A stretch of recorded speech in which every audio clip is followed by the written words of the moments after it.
My in-laws took over my home, but when they asked me to leave for guests, I discovered their secret. I'm Amelia, your everyday 26-year-old who got more than she bargained for. I began, my voice a mix of weariness and determination. I was just another number cruncher until my life took a sharp turn a few years back. This is my story. No frills, just the raw deal. It all started when I switched jobs and joined this new firm as an accountant. That's where Mark came into the picture. He was the sales guy, confident, charming, with a smile that could sell ice to Eskimos. We first bumped into each other in the break room, our chat sparked by the world's most temperamental coffee machine. "Hey, you're the new accountant, right?" Mark leaned casually against the doorframe, a smirk playing on his lips. "Guilty as charged," I responded, trying to look unimpressed, but internally I was already intrigued.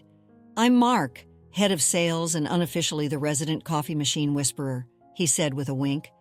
We both laughed, and from that day things just clicked between us. Fast forward 2 years, and Mark planted the most romantic proposal you could imagine. A weekend trip to the beach, a sunset dinner, and him getting down on one knee. It was like something out of a movie. I said yes without a second thought. Our wedding was something else. Beautiful and heartfelt, but it flew by in a blur. We started our married life in the house I inherited from my grandpa, a quaint old place with a lot of character that I've always loved. A few weeks after settling in, Mark brought up a life-changing idea. "Babe, have you ever thought about taking a break from work, being a housewife for a while?" he suggested one evening, his eyes full of hope. I remember feeling a jolt of surprise. "A housewife?" "But Mark, I've always been passionate about my career," I replied, trying to keep the confusion out of my voice. "I get that, Amelia, but I've been doing well at work. We can afford it, and think about it. No more stress, just focusing on us, maybe even starting a family soon," he said, reaching for my hand. His words, his tone, it was all so convincing. I couldn't help but get swayed by his enthusiasm. So, against my better judgment, I agreed. Why not shake things up a bit, right? The first few weeks were a novelty. I had time to do things I'd never had time for: gardening, reading, and trying out new recipes. Mark would come home to a clean house and dinner on the table. We'd spend our evenings talking about our future, making plans, laughing. It was like a prolonged honeymoon phase. But as time passed, I started feeling a bit restless. I missed the challenges of my job and the satisfaction of solving complex problems. I even missed the annoying buzz of my office phone. Still, I thought to myself, I'll push those feelings aside. This is just an adjustment period. Then things started changing subtly. Mark's compliments about how nice the house looked or how good the dinner tasted became expectations. If dinner was late or the house a bit untidy, he'd make these offhand comments that stung more than I wanted to admit. I started feeling less like a partner and more like a live-in maid. I remember calling my best friend Layla to vent. "I just feel like I'm losing a bit of myself, I confided to her. "Losing yourself, Amelia? You're a firecracker. Don't let this housewife gig douse your spark," Layla said, her voice a mixture of concern and encouragement. She had a point. I had always prided myself on being independent, on making my way, and here I was, feeling lost in a role I never thought I'd play.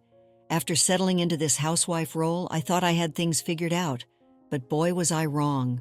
One evening, Mark dropped a surprise that turned everything upside down. He came home looking all serious, which was unusual for him. "Amelia, we need to talk," he started, not even taking off his coat. "What's up? You look like you've seen a ghost," I joked, trying to lighten the mood. "It's my folks.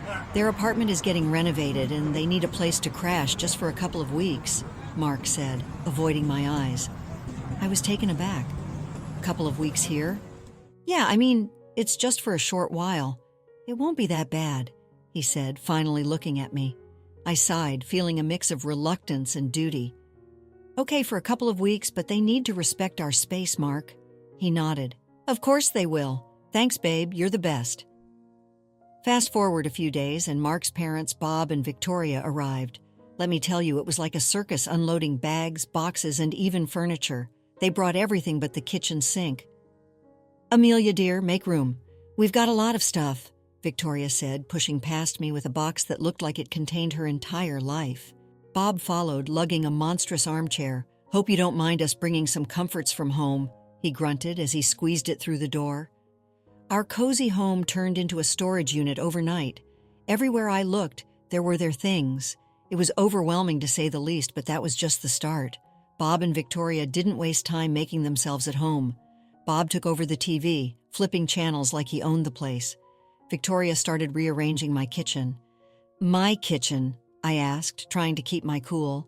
Oh, just organizing things a bit better, dear. You know how it is, she said without even looking at me.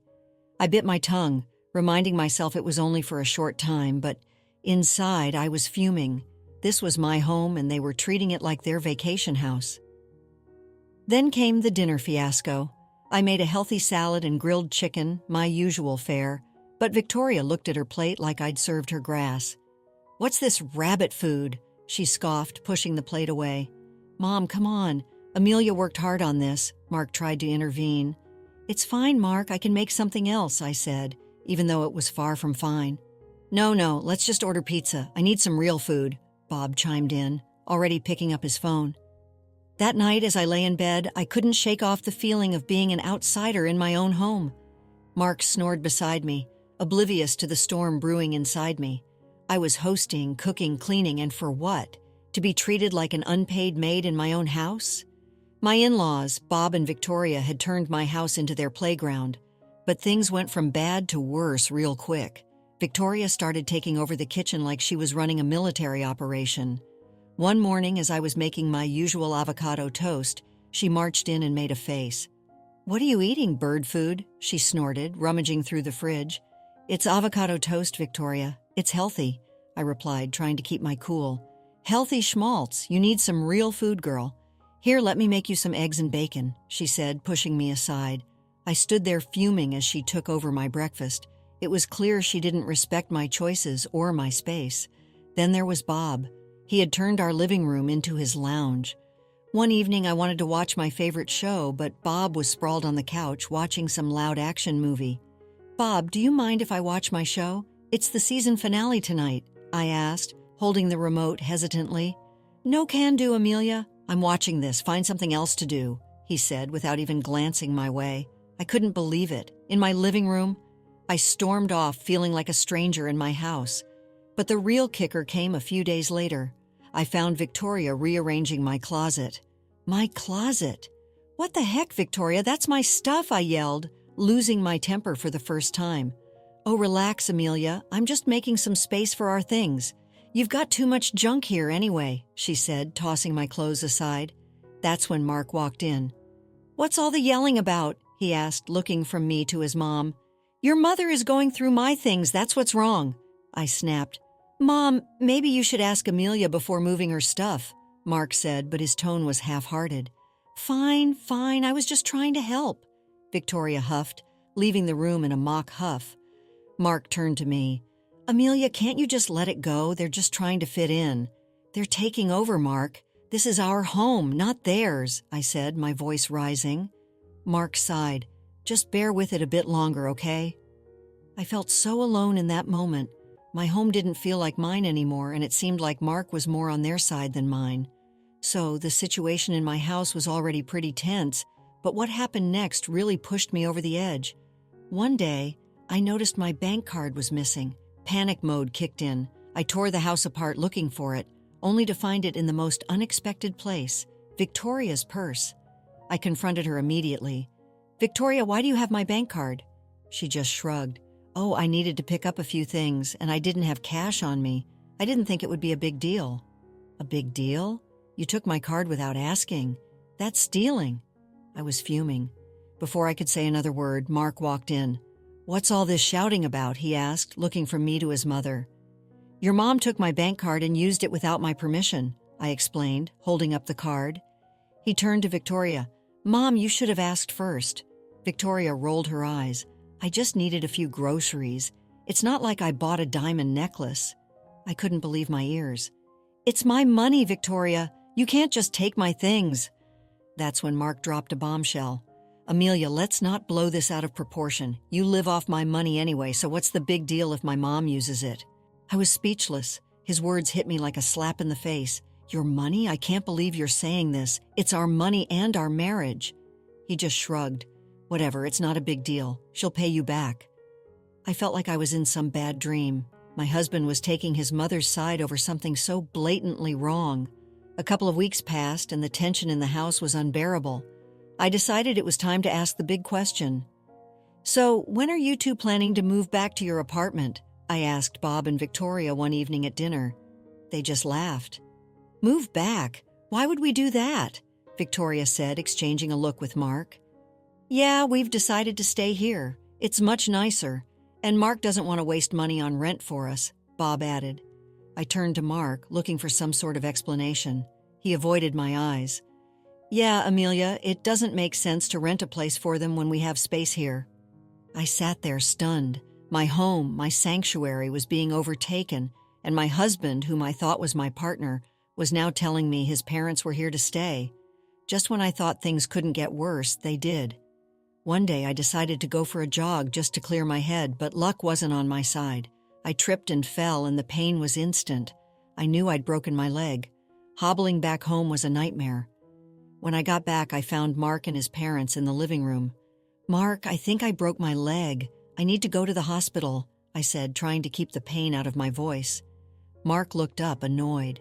"What now, Amelia? Can't you see we're busy here?" Victoria chimed in. "Oh, stop being dramatic. It's probably just a sprain." "No, it hurts. I need help," I insisted, feeling the room spin from the pain. Bob just scoffed. "At your age, you shouldn't be running around like a teenager. Serves you right." I couldn't believe what I was hearing. "I'm in pain here. Can't any of you see that?" Mark finally got up, his expression more of an inconvenience than concern. "Fine, I'll take you, but this better not be some ploy to get out of housework." At the hospital, it was confirmed. A broken leg. The next few weeks were hell. I was stuck at home on crutches, unable to do much. You'd think my husband and his parents would help, right? Wrong. They acted as if nothing had changed. I was still expected to cook and clean. One day I was trying to make lunch, balancing on my crutches. Victoria walked in and saw me struggling. "Can't you do that any faster? We're hungry," she said, not offering to help. "I'm doing the best I can on one leg," I snapped, my frustration boiling over. "Well, it's not good enough. You're being incredibly lazy," Victoria retorted. That's when Mark walked in. "What's going on here?" he asked, looking from me to his mother. "Your wife is taking forever to make lunch. It's like she's using her injury as an excuse," Victoria complained. Mark sighed. "Amelia, can't you just try a bit harder? We're all hungry here." I was in disbelief. "Try harder? I'm on crutches, Mark. What do you expect me to do?" He just shrugged and left the kitchen with his mom, leaving me there, seething and in pain. But you won't believe what happened next in my in-law nightmare. Just when I thought it couldn't get any worse, it did.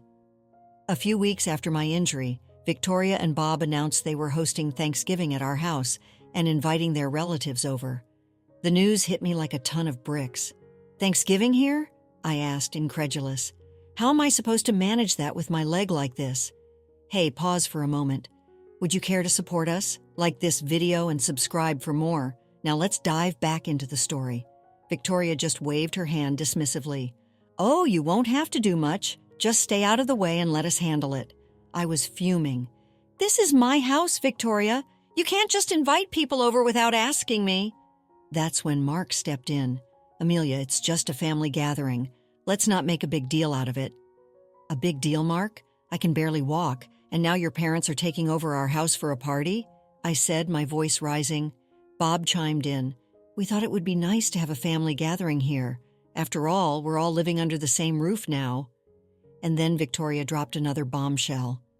"Amelia, we were thinking it might be best if you stayed somewhere else for a couple of weeks with your leg and all. You'll just be in the way." I stared at her, completely dumbfounded. "Stay somewhere else? In my own house?" I couldn't believe it. "Yes, dear, just for a couple of weeks. It's for the best," Victoria continued as if she was doing me a favor.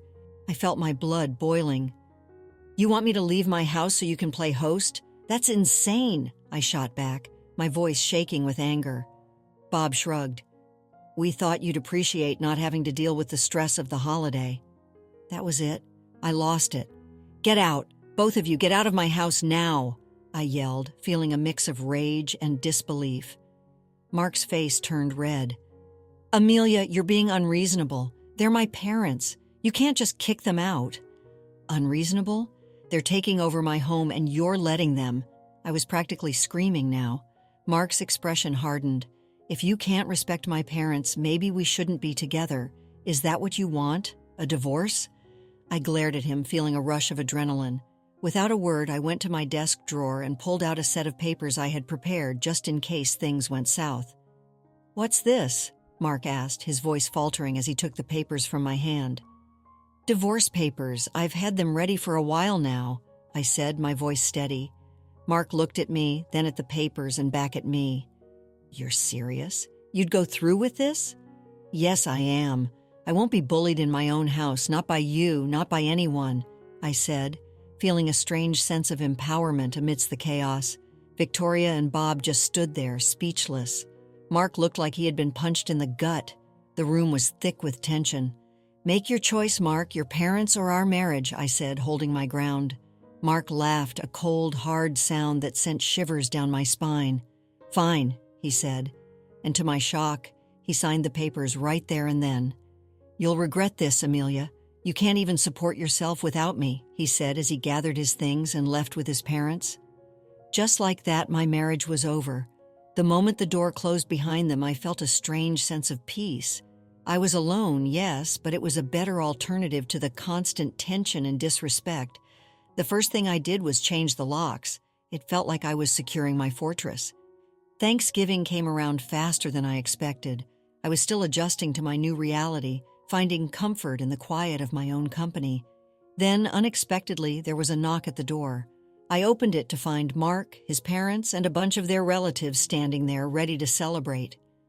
"What are you doing here?" I asked, stunned. "We're here for Thanksgiving, Amelia. Did you think we were serious about not coming?" Mark said with a smug look. I couldn't believe the audacity. "You're not welcome here anymore, Mark. This is my house and you're not my family, not after what you did," I said firmly. Victoria piped up.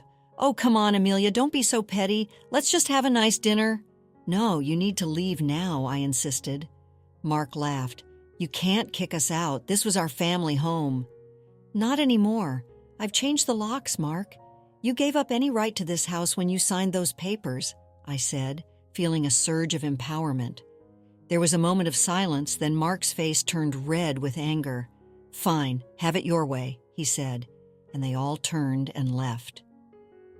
After the Thanksgiving showdown, I started to rebuild my life, and let me tell you, it wasn't easy, but it was mine. A few weeks after Mark and his family left for good, I was sitting in my quiet, peaceful living room when my best friend Layla dropped by. "Hey, Amelia, how are you holding up?" Layla asked as she walked in, her eyes scanning the room. "Better than I expected, actually," I replied, offering her a smile. "You seem different, stronger somehow," Layla observed. I chuckled. "Yeah, I guess getting rid of dead weight does that to you." We both laughed, and at that moment I felt lighter than I had in months. "But seriously, what next for you, Amelia?" Layla asked, her tone shifting to something more serious. I took a deep breath. "I'm going back to work. I've already started looking for accounting jobs. I'm not going to lie, it's a bit scary, but it's time to get back on my feet." Layla nodded. "That's the spirit. You were always the smartest one at the office. They'd be lucky to have you back." Her words meant a lot and gave me the boost I needed. I was ready to face the world again, on my terms. The next few weeks were a whirlwind of job interviews and getting my life back on track. I landed a great position at a local firm, and for the first time in a long while, I was excited about the future. My home was mine again. My life was mine again. I had faced the worst and come out stronger. Let's conclude the story shortly. The divorce was finalized and I moved on. I thrived in my new job, finding satisfaction and purpose in my work. My home, once a battleground, became a haven of peace and independence. I learned that true strength comes from within, and that sometimes the best way to move forward is to let go of the past, even if it means saying goodbye to someone you once loved. I found my voice, my independence, and most importantly, my happiness. The experience was a painful lesson, but it ultimately led me to a place of self-discovery and empowerment. I learned that I was stronger than I ever thought I was, and that I could face any challenge life threw my way. The story of the in-law nightmare, while difficult, was ultimately a story of resilience, of finding my strength, and of reclaiming my life. After experiencing the full journey of our story, we'd love to hear your thoughts. How did the story resonate with you? Don't forget to like, subscribe, and stay blessed. Thank you for watching and see you in the next story. Isla and Valen are now happily married, and their baby is on the way. I'm so happy for them. It's been a long road, but they've found their happily ever after. As for Stella, she's still trying to figure things out. I hope she finds a way to change her ways. But for now, Isla and I are focused on our own families and building a future free from the drama of the past. The experience taught me a lot about family, forgiveness, and standing up for what's right. It wasn't easy, but ultimately it was worth it. I'm grateful for my sister's strength and for Valen's unwavering support. We've come out stronger on the other side. What do you think? Did OP and Valen take it too far? After experiencing the full journey of our story, we'd love to hear your thoughts. How did the story resonate with you? Don't forget to like, subscribe, and stay blessed. Thank you for watching and see you in the next story.